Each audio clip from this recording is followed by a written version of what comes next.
Olá, amigos, tudo bem? Hoje eu estou aqui mais uma vez para falar um pouquinho mais sobre o livro do Apocalipse. Quero agradecer a você que já está inscrito no canal. E se você porventura ainda não está, fique à vontade, se inscreva aí. Toda semana eu estou publicando um vídeo novo a respeito. E obrigado por você que está inscrito. Obrigado por você que comenta, compartilha. E eu peço que, se você puder, compartilhe essa mensagem em outras ferramentas também das redes sociais, tá bom? Hoje nós vamos falar um pouco sobre um tema lindo do livro do Apocalipse, que é o arrebatamento. O que a Bíblia nos mostra? Eu vou falar para você uma visão que eu tenho a respeito do que eu já estudei das Escrituras e espero que seja bênção para a sua vida. Vamos juntos? E no meio desse vídeo aqui eu vou colocar algumas reflexões para que a gente possa pensar, tá? Acompanhe aí, vamos ver a ordem que isso acontece e eu tenho certeza que vai enriquecer a sua vida e o meu desejo é que Deus abençoe você com mais esse estudo em nome de Jesus, tá bom? Vamos juntos.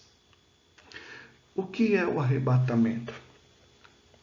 Nós temos que ter em mente que, na minha concepção, é o maior evento do Novo Testamento. Aí você vai falar para mim assim, não, pastor, mas o Novo Testamento, o maior evento foi a vinda de Cristo. Ok, eu vou concordar com você. Só que o Novo Testamento, de fato, só começou depois da morte de Cristo. Porque Paulo fala assim que para um testamento ter validade é necessária a morte do testador. Então, logo, na minha concepção, depois que Cristo morreu, começou o Novo Testamento, de fato. E na sequência disso, o maior evento que nós vamos presenciar, talvez nós ou alguma outra geração futura, é o arrebatamento da igreja. Vamos juntos. Quando se fala de arrebatamento, existe algumas linhas, mas as linhas que mais se comenta são essas três: o pré-tribulacionismo, o mesotribulacionismo e o pós-tribulacionismo. O que elas representam? O pré-tribulacionismo, de modo geral, eles acreditam na vinda de Cristo antes da tribulação, antes do anticristo se manifestar, eles acreditam nisso. O mesotribulacionismo, ele acredita que o arrebatamento vai acontecer no meio da tribulação. No meio do processo, Deus vai arrebatar a igreja. E o pós-tribulacionismo acredita que o arrebatamento vai acontecer mais para o final da tribulação. Mas vamos ver o que a Bíblia nos diz. É por ela que nós seguimos. Quando nós falamos de arrebatamento, irmãos, há bastante contradição por parte de muitos cristãos sobre esse tema. E a questão não é contradizer nenhuma doutrina, mas como eu já disse para vocês em outros vídeos, porque eu não estou aqui para falar isso está certo ou aquilo está errado. Eu estou apresentando a Bíblia como ferramenta para nos levar para a direção que a Bíblia nos mostra.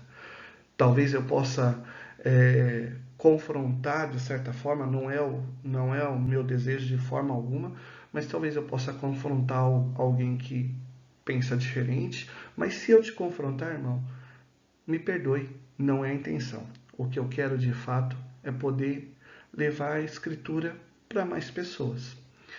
E quando se trata de arrebatamento, o arrebatamento ele não é uma questão doutrinária fundamental da fé. Não é. O que a Bíblia nos ensina é que a gente tem que estar vigilante para esse dia. E se a gente estiver preparado para a volta de Cristo, não importa em qual tempo, se vai ser no pré-tribulacionismo, se vai ser no meio da tribulação, no meso-tribulacionismo, ou se vai ser no pós-tribulacionismo, no final da tribulação. Só que as duas maiores vertentes, quando se fala em arrebatamento, é o pré-tribulacionismo e a pós-tribulação. São as duas maiores linhas, de fato. O primeiro a trazer à tona essa visão de arrebatamento secreto, que é o que os pré-tribulacionistas acreditam, foi um pregador chamado John Nelson Darby. Isso aconteceu lá no ano de 1827. Anterior a isso, não tem registro de debate sobre o tema de arrebatamento secreto basicamente nenhum, por 18 séculos. Nunca se discutiu sobre arrebatamento secreto. O primeiro que trouxe esse tema foi John Nelson Darby. E ele trouxe esse tema porque ele teve um contato com um sermão de um jesuíta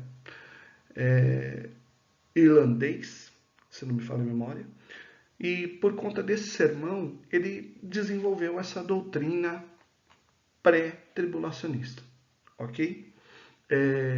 Mas é importante você saber algumas coisas.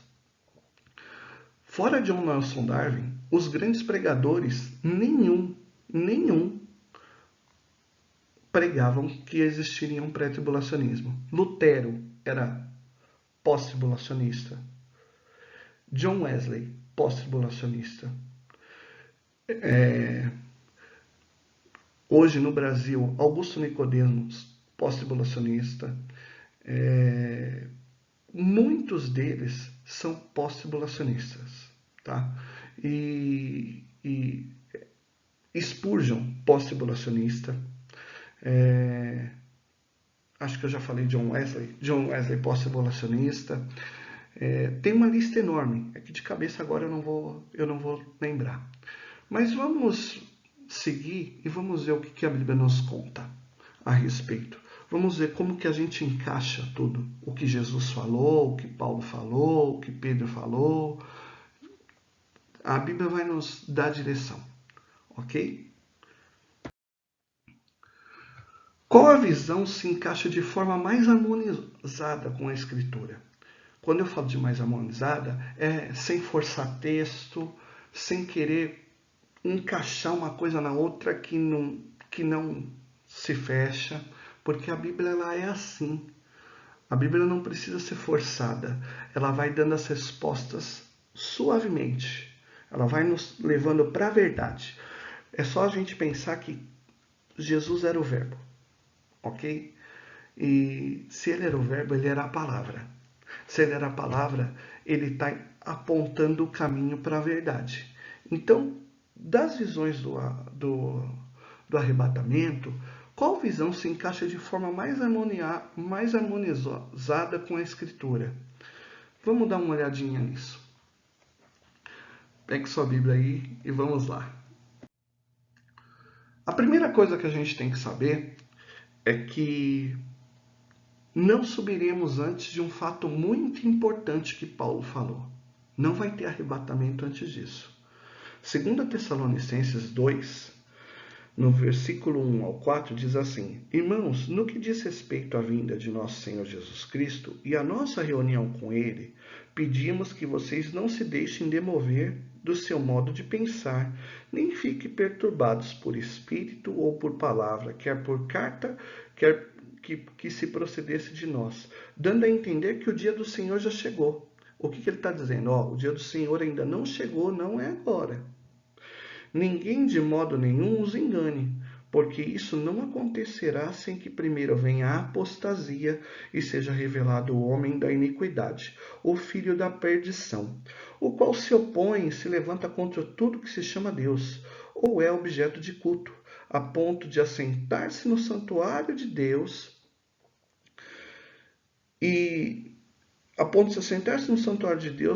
e apresentar-se como se o próprio fosse Deus. Olha que texto bom para a gente começar. Olha o que ele está dizendo. Não tem arrebatamento antes de que se manifeste o filho da perdição. Antes que se manifeste o anticristo. Então, logo, aqui a gente já começa a dar uma olhada e falar assim, poxa, peraí. O pré-tribulacionismo fala que a gente vai ser arrebatado antes. Será mesmo que nós vamos ser arrebatados antes? E agora eu vou fazer a primeira pergunta para você. Suponhamos que Jesus vem antes da tribulação, tá? O anticristo não se manifestou, Jesus arrebatou a igreja e aí o anticristo se manifesta. Tá bom, se o anticristo se manifesta quando a igreja já foi arrebatada, como encaixar isso aqui que é falado em 2 Tessalonicenses? O filho da perdição, o qual se opõe e se levanta contra tudo que se chama Deus e é objeto de culto. Ué, se a igreja não está mais aqui, quem vai fazer oposição para ele? Se ele se levanta contra tudo o que se chama Deus e tudo que é objeto de culto, a ponto de se assentar-se no trono como se fosse Deus, no santuário de Deus, se apresentando como se fosse Deus. Se a igreja já foi arrebatada, como que vai funcionar isso? A quem que ele vai se opor? É uma questão que a gente tem que pensar.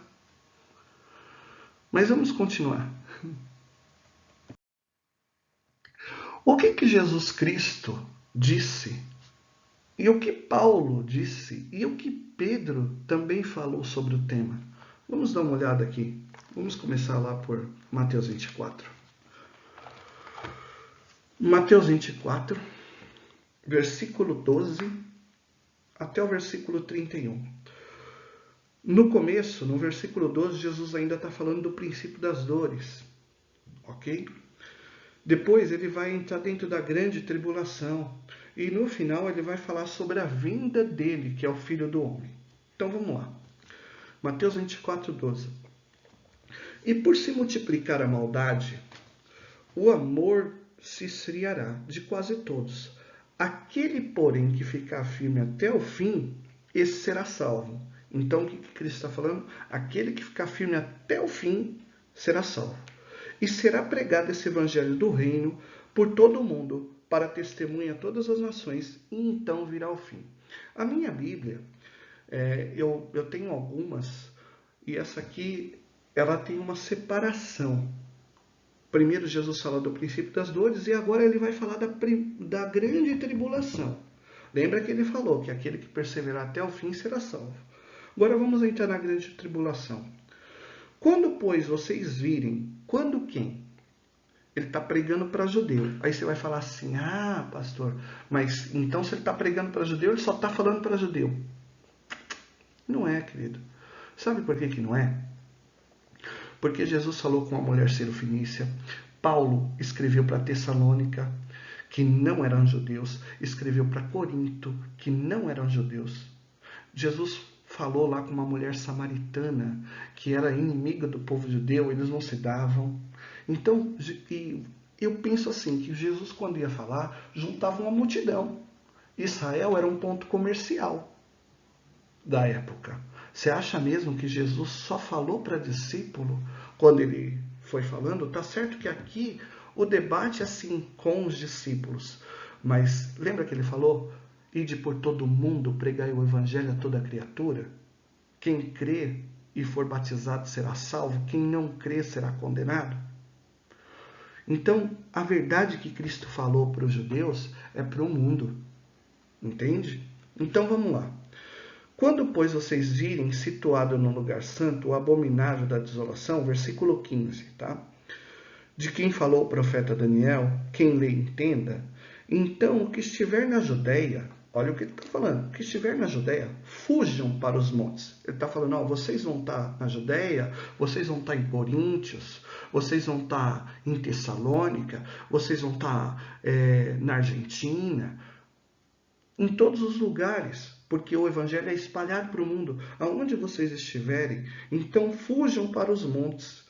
Quem estiver no terraço, não desça para tirar de casa alguma coisa. Quem estiver no campo, não volte atrás para buscar sua capa. Ai das que estiverem grávidas. Olha aqui. Ai das que estiverem grávidas, das que amamentarem naquele dia. Orem para que a fuga de vocês não aconteça no inverno, nem no sábado. Aí você fala, mas por que no sábado, pastor? Porque judeu guarda o sábado. E aqui é um tema polêmico para a gente falar um dia. Mas vamos lá. Porque nesse tempo haverá grande tribulação. Olha o que ele está falando. Vocês são as minhas testemunhas, o evangelho está para o mundo. Porque nesse tempo haverá grande tribulação, como nunca houve desde o princípio do mundo, até agora, e nunca jamais haverá. Não tivesse aqueles dias sido abreviados, ninguém seria salvo. Mas por causa dos escolhidos, tais dias serão abreviados. Então, se alguém disser, olha, aqui está o Cristo, ou ali está ele, não acreditem, porque surgirão falsos cristos, falsos profetas, operarão grandes sinais e prodígios para enganar, se possível, os próprios eleitos. Eis que tenho predito isto a vocês. Portanto, se disserem a vocês, eis que ele está no deserto, não vá lá. Ou se disserem, ele está no interior da casa, não acredite, pois assim como um relâmpago, olha ele falando agora da vinda, pois assim como um relâmpago sai do Oriente e brilha até o Ocidente, assim será a vinda do Filho do Homem. E onde estiver o cadáver, ali ajuntarão os abutres. Guarda bem isso aqui, versículo 28. Onde estiver os cadáveres, ali se juntarão os abutres. Ok? E se a igreja não vai estar aqui, se Jesus já arrebatou, por que no versículo 22 ele fala que se aqueles dias não fosse abreviado, nenhuma carne se salvaria? O que ele está dizendo? Porque se a igreja saiu antes, quem ficou aqui ficou pelo pecado. A igreja saiu antes. Então, quem ficou aqui ficou pelo pecado. Por que Deus iria reduzir o tempo? Entende, querido? Aí olha Jesus arrematando a vinda do Filho do Homem. Primeiro ele fala que um relâmpago brilha no ocidente, do oriente brilha até o ocidente. Depois ele fala a vinda do Filho do Homem. Logo em seguida, a tribulação daqueles dias, o sol se escurecerá, a lua não dará a sua luz, as estrelas cairão do firmamento, os poderes do céu serão abalados. Então aparecerá no céu o sinal do Filho do Homem. Todos os povos da terra se lamentarão e verão o Filho do Homem vindo sobre as nuvens dos céus, com poder e grande glória. E ele enviará, presta atenção, e ele enviará os seus anjos com grande som de trombeta. Lembra do vídeo anterior? Pega isso aqui e vai lá no sexto selo. Eu vou deixar a playlist aí. Vai lá no sexto selo, lê o sexto selo. Se não fala desse abalo aqui nas estrelas, no mundo todo.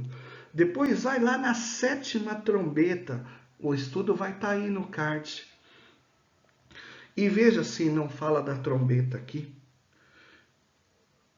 E aí ele fala, então verá vindo o Filho do Homem sobre as nuvens dos céus, com poder e grande glória. Ele enviará os seus anjos com grande som de trombeta, os quais se reunirão os seus escolhidos dos quatro ventos, de uma e de outra extremidade do céu. Da onde ele vai mandar os anjos para quê? Para reunir os que creem, os escolhidos. Quem são os escolhidos? São os que lavaram as vestes no sangue do Cordeiro. Apocalipse capítulo 13. Está escrito lá. Apocalipse 13.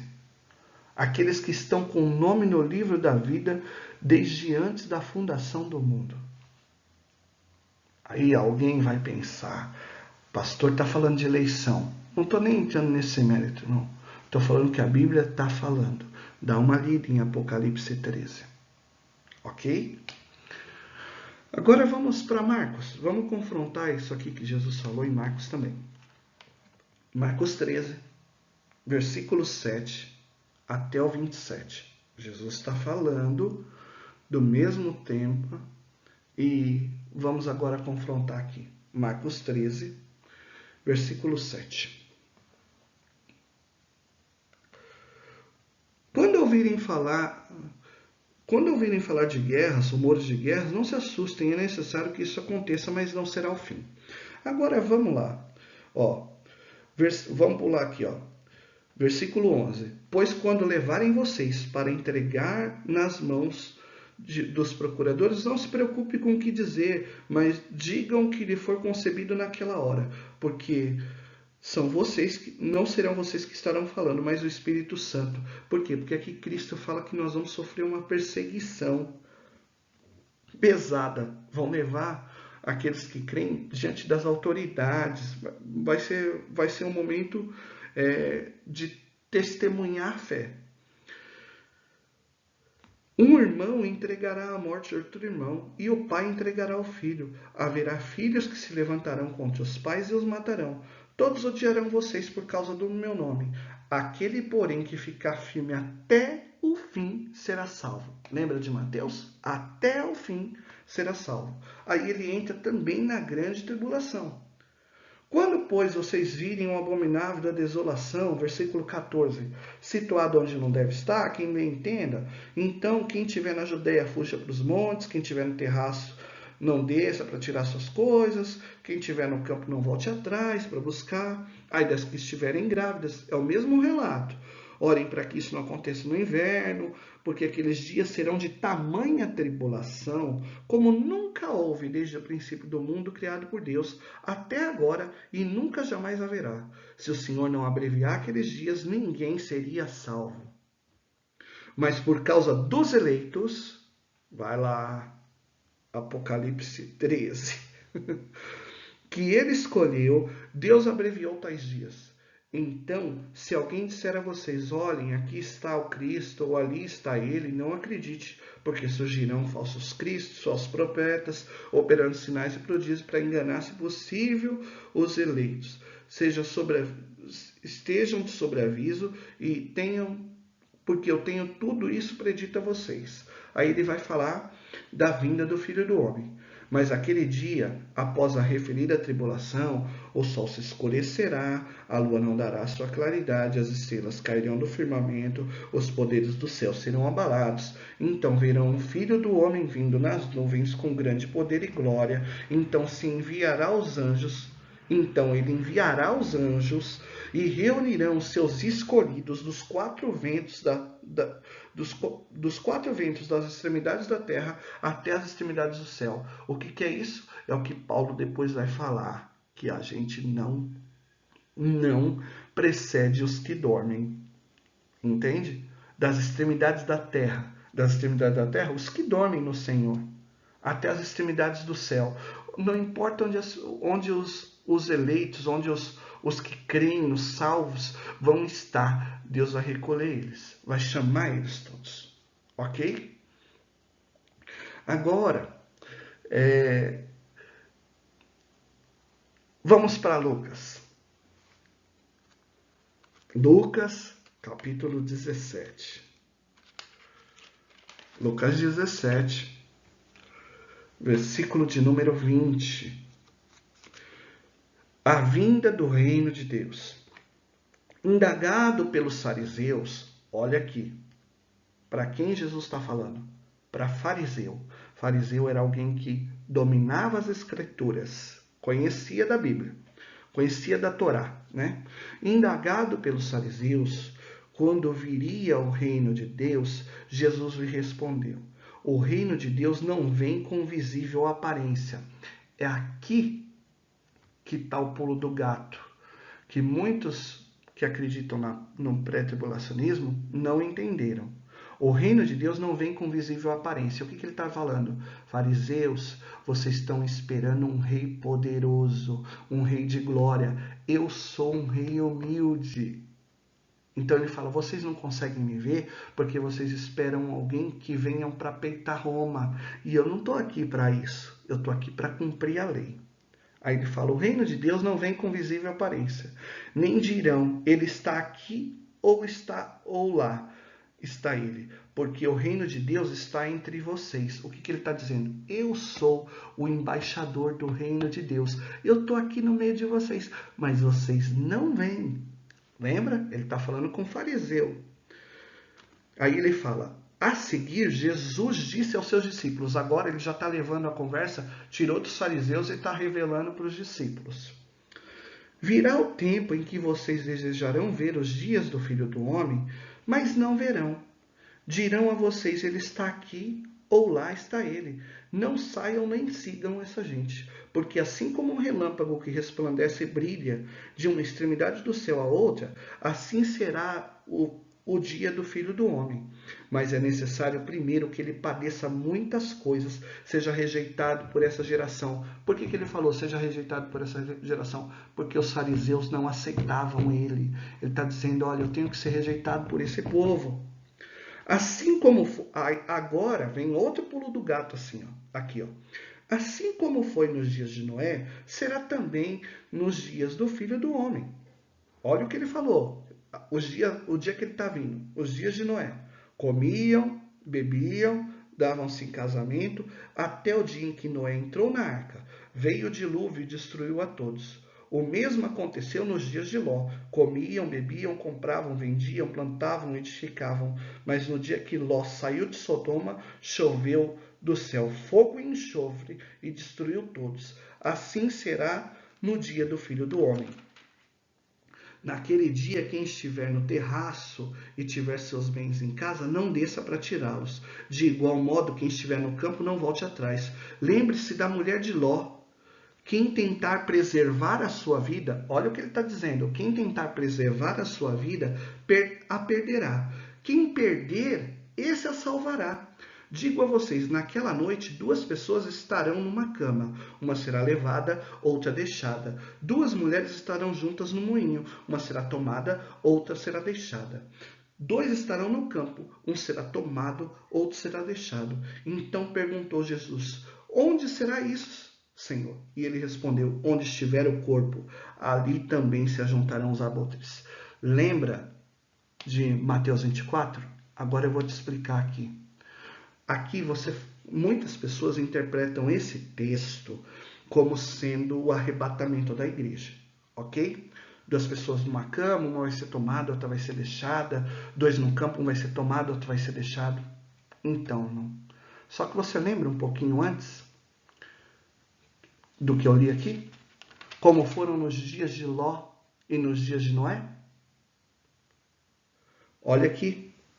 Também nos dias de Noé, comiam e bebiam, davam-se em casamento. Noé entrou na arca, veio o dilúvio e destruiu a todos. O mesmo aconteceu com Ló. Comiam, bebiam, compravam, vendiam, mas no dia que Sodoma foi destruída, choveu o fogo do enxofre e destruiu todos. Assim será também no dia que o Filho do Homem se manifestar. O que ele está dizendo? Ele está dizendo aqui, até tem uma outra versão que não é a que eu estou aqui. O que ele está dizendo? Quem foi salvo? Quem foi preservado? Quem foi preservado foi Noé. Quem foi preservado foi Ló. Quem foi levado pelo dilúvio? Os que não creram. Quem morreu queimado lá em Sodoma? Aqueles que não eram justos, porque Abraão orou. Se tiver um justo, eu poupo a cidade.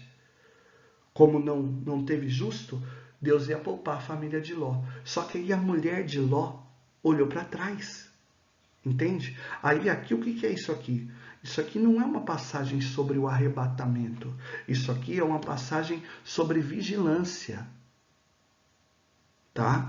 É sobre vigilância que Cristo está falando. E sejam vigilantes. Porque Noé teve vigilante e entrou na arca. Ló teve vigilante e teve como fugir no meio do fogo. Aí alguns vão falar para mim assim, mas pastor, Apocalipse 3:10 fala que Deus vai livrar a gente daquele momento de tribulação, da luta que há por vir. Então, guardar, que está lá em Apocalipse 3:10, está no sentido de proteger. Aí você vai falar assim, pastor, como você está falando isso? Vai lá em Êxodo 6. Êxodo 6 aconteceu um mini apocalipse, quando o povo estava preso lá no Egito. O povo estava preso. E Deus mandou um mini apocalipse sobre os egípcios. Deus preservou o povo dele. Não faltou comida, não faltou água. Mesmo quando as fontes de água do Egito estavam toda contaminada, para os judeus tinham água, para os judeus tinham comida, para os judeus tinham luz quando veio a escuridão. Deus preservou. Deus preservou a Ló. Aí as pessoas podem falar assim, mas cadê a graça de Deus? Ué, a graça de Deus está manifesta até hoje, irmão. Aí você vai falar que Deus é injusto quando na hora que ele vai separar o joio do trigo? Ele não é injusto, ele é justo. Aí fica até uma outra pergunta para você. Se o arrebatamento vai acontecer antes, como é que Jesus vai separar o joio do trigo? Aí você vai falar, pastor, ele vai separar no julgamento do trono branco. Engano seu, querido. Sabe por quê? Porque no julgamento do trono branco, aqueles que conheceram a Cristo e que reconheceram Ele como Salvador, não entram em julgamento. Eles são justificados pelo sangue do Cordeiro. Entende? Vamos continuar. Então, quando você lê essa passagem, pense exatamente nisso.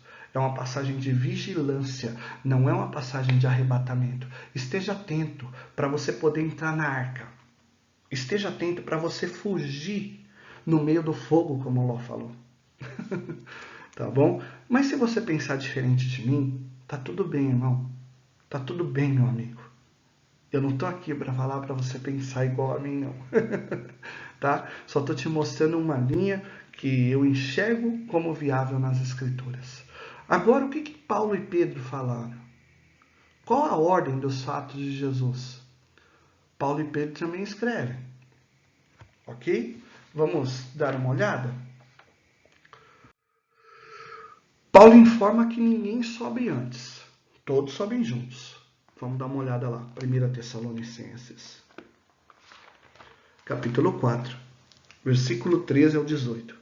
Irmãos, não queremos que vocês ignorem a verdade a respeito dos que dormem, para que não fiquem tristes como os demais, que não têm esperança. Olha o que ele está falando. Eu não quero que vocês fiquem tristes com quem morreu confiando em Deus. Ok?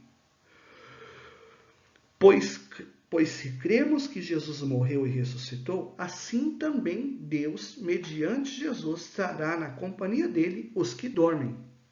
Ok? Mediante a Jesus, Deus vai trazer os que dormem. Pela palavra do Senhor, ainda nos declaramos o seguinte: nós, os vivos, os que ficarmos até a vinda do Senhor, de modo nenhum precederemos os que dormem.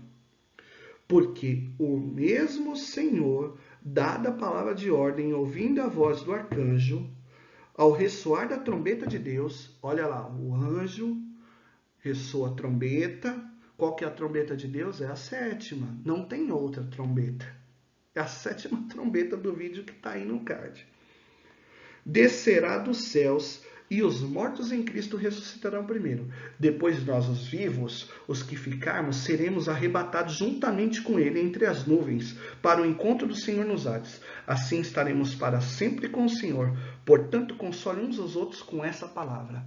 Aí alguns vão falar assim, pastor, mas Jesus arrebatou os mortos e arrebatou a gente. Ok, Jesus arrebata só vivos. Só que a Bíblia aqui não está falando que a gente vai para o céu nessa hora. Nós vamos para as nuvens. Aí você vai falar, pastor, você está doido. E o milênio? Então, o milênio não é no céu, o milênio é na terra. Está lá em Zacarias, está em Isaías. Dá uma procurada. Está lá, o milênio é na terra. Jesus vai reinar em Israel por 1000 anos. E aí nós vamos reinar com eles. Com ele. E aí você vai falar assim, pastor. E o galardão? Então, Apocalipse 22. Apocalipse 22. Eis que cedo venho e o meu galardão está comigo para distribuir para aqueles que merecem o galardão.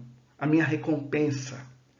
O que vai acontecer, irmão? Nós vamos ser arrebatados junto com os mortos. Nós vamos para as nuvens, recebemos o galardão. Por quê? Porque esses são os que estão na primeira ressurreição, meu irmão. Na primeira ressurreição, que depois Apocalipse vai falar que os salvos são os da primeira ressurreição. Porque os da segunda ressurreição são aqueles que morreram sem Cristo, que vão para o julgamento do trono branco. Entende? Não é tão difícil. E de verdade, eu acho muito lindo o Apocalipse. O sexto selo mostra, lá no sexto selo, mostra que todos vão ver ele vindo. Jesus vai vir com um som de trombeta. O céu vai se enrolar com um pergaminho. Nós não vamos preceder os que dormem. Aí vai lá em 1 Coríntios 15. 1 Coríntios 15, 50. Vamos lá. 1 Coríntios 15, 50 ao 56. Com isto, quero dizer, irmãos, que a carne e o sangue não podem herdar o reino de Deus, nem a corrupção herdar a incorrupção. Eis que vou lhes revelar um mistério. Nem todos dormiremos, mas todos seremos transformados. No momento, num abrir e fechar de olhos, ao ressoar da última trombeta. Qual que é a última trombeta? A trombeta de Deus é a sétima. A trombeta soará, os mortos se suscitarão incorruptíveis e nós seremos transformados. Porque é necessário que o corpo corruptível se revista de incorruptibilidade e que o corpo mortal se revista de imortalidade. E quando este corpo corruptível se revestir de incorruptibilidade e o que é mortal se revestir de imortalidade, então se cumprirá a palavra que está escrita: tragada foi a morte pela vitória. Onde está a morte, a tua vitória? Onde está a morte, o seu aguilhão? Lembra do que Paulo falou antes também, que nós já lemos? Assim como Deus ressuscitou a Cristo, vai ressuscitar a nós? Por quê? Porque Deus venceu, Cristo venceu a morte na carne dele. Na carne. Porque depois, quando ele aparece para Tomé e ele come, ele está se alimentando na carne dele. Como se estivesse comendo um franguinho. Ok? E aí ele fala para Tomé: Tomé, você não crê? Ó, toca aqui, toca na minha mão, toca no meu pulso, bota a mão do meu lado. Eu ressuscitei, venci a morte na carne. O que Paulo está falando aqui? Os crentes vão vencer a morte na carne também, meu irmão. Nosso corpo vai vencer a morte. Aí sim a morte vai estar tragada. Então, nesse momento, Cristo arrebata todos os que creem. E todos eles estão vivos. Entende? E vamos lá. Depois Pedro vai informar aqui, ó, depois você pode ler. Pedro fala que no dia do Senhor ele virá como um ladrão. Por isso que a gente tem que ter vigilância. Naquele dia os céus passarão com... Olha lá. Naquele dia os céus passarão com grandes trondos, os elementos se desfarão pelo fogo, também a terra e as obras que nelas existem desaparecerão, uma vez que tudo será desfeito. Vocês devem ser pessoas que vivem de maneira santa e piedosa, esperando e apressando a vinda do dia do Senhor. Por causa desse dia, os céus incendiarão e serão desfeitos os elementos e derreterão pelo calor. Lembra do abalo cósmico? É isso aqui. Nós, porém, segundo a promessa de Deus, esperamos novos céus e nova terra, os quais habitam com justiça. Por essa razão, amados, esperamos essas coisas, esforçamos para que Deus nos encontre sem culpa e em paz. Consideremos a longanimidade do Senhor como oportunidade de salvação, como também o amado irmão Paulo escreveu a vocês, segundo a sabedoria que lhe foi dada. Ele está dizendo, ó, o mundo vai ser destruído, vai quebrar, vai acontecer um abalo muito grande. E aí ele aponta, ó, observa o que Paulo falou. Entende, querido? Vamos lá. E aí, no dia da vinda do Senhor, vai se revelar o mistério de Deus, que foi predito por seus servos e profetas ao longo dos tempos. Então o anjo que vinha em pé sobre o mar, sobre a terra, levantou a mão direita ao céu e jurou, aquele que vive para todo sempre, o mesmo que criou o céu e a terra, o mar e tudo que nele há, dizendo: já não haverá demora. Mas nos dias da voz do sétimo anjo, que tem a sétima trombeta, quando ele estiver para tocar a trombeta, então se cumprirá o mistério de Deus, que ele anunciou aos seus servos e profetas. Qual que é o mistério de Deus? O mistério de Deus é o arrebatamento, irmão. Porque nem Cristo sabia o dia e a hora. Ele falou, ó, o dia e a hora só o Pai sabe. É o mistério de Deus. Entende? Que dia que vai acontecer? Nos dias da voz do sétimo anjo, quando ele estiver para tocar a trombeta. O sétimo anjo toca a sétima trombeta, que se encaixa com o sexto selo. Dá uma olhada no vídeo aí. Então o arrebatamento acontecerá. Passou o segundo ai. Eis que vem sem demora. Vem o terceiro ai. O sétimo anjo trocou a trombeta. E houve nos céus vozes fortes dizendo: o reino do mundo se tornou do nosso Senhor Jesus Cristo, e ele reinará para todo sempre. E os 24 anciões que estavam sentados no trono diante prostravam-se, dizendo: graças te damos. Adoravam a Deus e diziam: graças te damos, Senhor Todo-Poderoso, que era, que és, que era, porque assumiste o teu grande poder e passaste a reinar. Na verdade, as nações se enfureceram. Chegou, porém, a tua ira e o tempo determinado para serem julgados os mortos. Olha lá. Ó, o tempo determinado para ser julgados os mortos, para se dar o galardão aos seus servos e profetas santos, aos que temem o teu nome, tanto os pequenos como os grandes, para destruírem os que destroem a terra.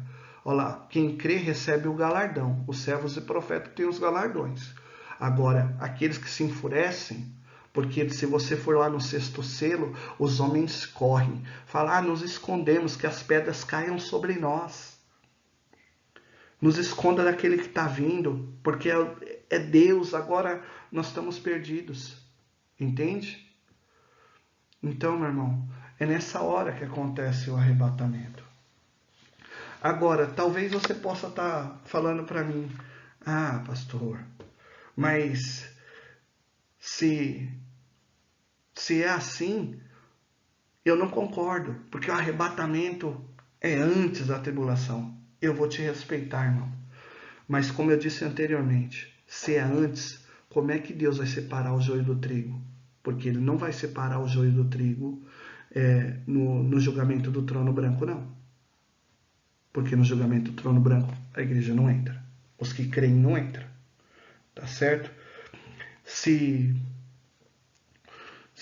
a igreja vai ser arrebatada antes, porque Jesus fala que se não fosse abreviado aqueles dias, nenhum se salvaria. E ele abreviou aqueles dias por amor dos escolhidos. Entende? São coisas que a gente tem que pensar. O que fundamenta a fé, o que fundamenta a nossa crença é a nossa fé. Você entende isso? Outra pergunta. Se a igreja vai ser arrebatada antes, a quem o anticristo vai se opor? Porque ele fala que ele se levanta contra tudo que é Deus e tudo que é objeto de culto. A quem o anticristo vai se opor se os crentes forem arrebatados e o Espírito Santo for tirado? Porque o que convence o homem do pecado, da justiça e do juízo é o Espírito Santo. Como é que as pessoas vão se converter sem o Espírito Santo? Até porque, eu não vou entrar muito nesse mérito hoje, mas depois eu posso até gravar esse vídeo. Se você quiser, me fala que eu gravo esse vídeo. O que detém a manifestação do anticristo não é o Espírito Santo, não, tá? O que detém a manifestação do Espírito Santo é a apostasia. Dá uma lida no que Paulo escreveu. Tem um nível de apostasia. Quando chegar no nível, o anticristo se manifesta. E Jesus falou em João 17, quando ele ora pelos discípulos e ora por todos aqueles que vão crer nele, judeus, gentios. Ele fala: eu estou orando por todos. Aí ele fala assim: Pai, eu não peço que os tire do mundo, mas que os livre do mal. Olha o que Jesus falou. Imagina, meu irmão, no momento que mais esse mundo vai estar mergulhado em trevas, Jesus quer salvar as pessoas. Como é que ele tira a igreja? Se ele falou que a luz é para iluminar, não se esconde uma lâmpada debaixo da mesa, mas coloca num lugar alto para iluminar. O mundo vai estar em trevas, perdido. Como é que Jesus tira a igreja antes? Será mesmo que Jesus vai fazer isso? Ele tem prazer na morte do ímpio? Não, ele não tem. Dá uma lida no Velho Testamento. Ele não tem prazer na morte do ímpio e deseja que o ímpio se salve. Ok? E, por fim, mais uma pergunta. A nossa fé, a nossa crença toda está baseada em fé. Ok? Se o arrebatamento vai acontecer antes, acaba a fé. Aí você vai falar, como assim? Ora, a fé é o firme fundamento das coisas que se esperam e a convicção das que não se veem. Isso é fé. Hebreus 11, ok? Se a igreja é arrebatada antes, os que vão se converter depois, lá no meio da tribulação, como é que eles vão se converter? Porque a fé é aquilo que eu não vejo. Entendeu? A fé é aquilo que eu não vejo. O que eu vejo não é fé. Romanos 8 fala sobre isso. Eu vou até pegar aqui, ó. Ora, esperança que se vê não é esperança, pois quem espera o que está vendo, mas se esperarmos o que não vemos, com paciência aguardamos. Tá bom? Eu desejo que esse vídeo abençoe a sua vida e agora eu quero orar por você. Pai, eu falei tudo que eu podia a respeito daquilo que eu enxergo das Escrituras. E eu peço que o Senhor abençoe esse meu irmão que está assistindo, esse meu irmão que chegou até o final. E, Pai, esse que não aceitou a Ti, eu peço que o Senhor, com Teu Espírito Santo, abençoe, para que ele tenha os olhos abertos e para que ele Te receba como Senhor e Salvador de sua vida. Escreve, Pai, o nome desse que se arrepende no livro da vida, para que ele não entre em condenação, para que ele seja julgado livre pelo sangue do Teu Filho Jesus Cristo. E que toda a verdade possa vir se manifestar na vida do meu irmão. É isso que eu te peço, Pai. Em nome de Jesus. E desde já te agradeço. Um beijo para vocês. Deus abençoe vocês. E quero te fazer um convite. Se você gostou desse vídeo aí, dá um like. E fora isso, se você tiver alguma dúvida ou tiver até uma visão contrária à minha, tá tranquilo. Posta no comentário.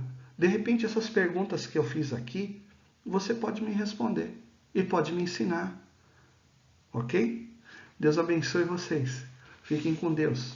E um abraço grande. Tchau, tchau.